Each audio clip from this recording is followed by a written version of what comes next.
Hi, I'm Roger Montgomery from Montgomery Investment Management, and welcome to another of our video insights. This week, I'd like to talk to you about something that is fundamental to investing. A lot of advice is nothing more than cliches, and this week I received a call from an investor who told me that their financial planner had told them, and I quote, to buy blue chips, leave them in the bottom drawer, and invest for the long term. All three of the elements of that statement are in fact cliches rather than sound investment advice. Let's start with blue chips. There's no such thing. Blue chips don't exist in the conventional sense. Blue chips are typically regarded as large companies that have been around a long time, the Westpacs of the world, or the NABs, or the Borals, and even the Qantases. They tend to be companies that have a history of paying dividends, with the exception of Qantas, of course, and they tend to be very big businesses. But that's not what a blue chip is. A blue chip is a really high quality company that's increasing its intrinsic value, and yet nobody seems to talk about blue chips in these terms.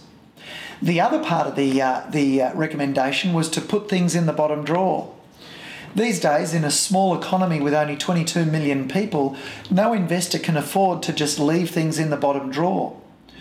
Companies mature, and when they mature, their return on equity drops. Management makes silly decisions with capital, and when they see their company maturing, they borrow money to make overpriced acquisitions.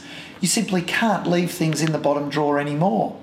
And on top of all of that, you've got prices that are changing every day, and sometimes the prices far exceed even our most optimistic estimates of future intrinsic value. And in those situations, leaving things in the bottom drawer means you're ignoring a fantastic opportunity. And finally, you're told to invest for the long term. Well, that's all well and good if you've got a portfolio of really high quality A1 businesses whose intrinsic values are rising and whose share prices are trading around their values rather than spiking.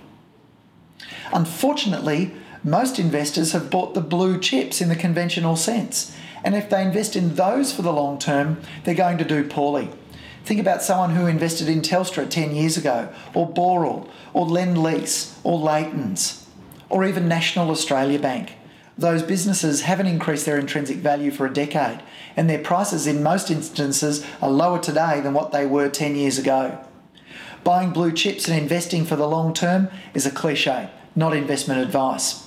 I look forward to seeing you next week, and don't forget to follow us on Facebook and Twitter. Thanks again.